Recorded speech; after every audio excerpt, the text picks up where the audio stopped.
Երրորդ կասկածը, որ մեր խոսքերից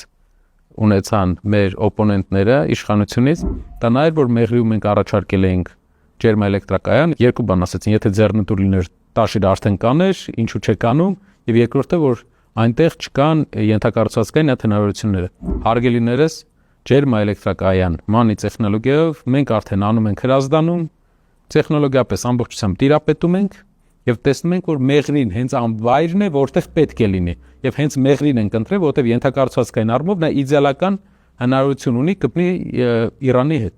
Վստահ եղեք, որ այդ գործը մենք անում ենք հիմա,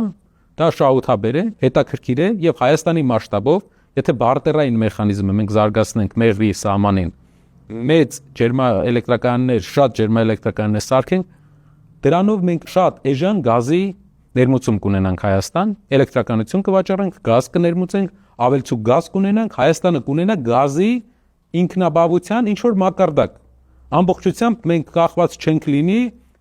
վճարվող գազից։ Սա երկրի անկախության հիմնական կետերից է։ Եթե ուզում ես իրական անկախություն, պետք է ունենաս տնտեսական անկախություն։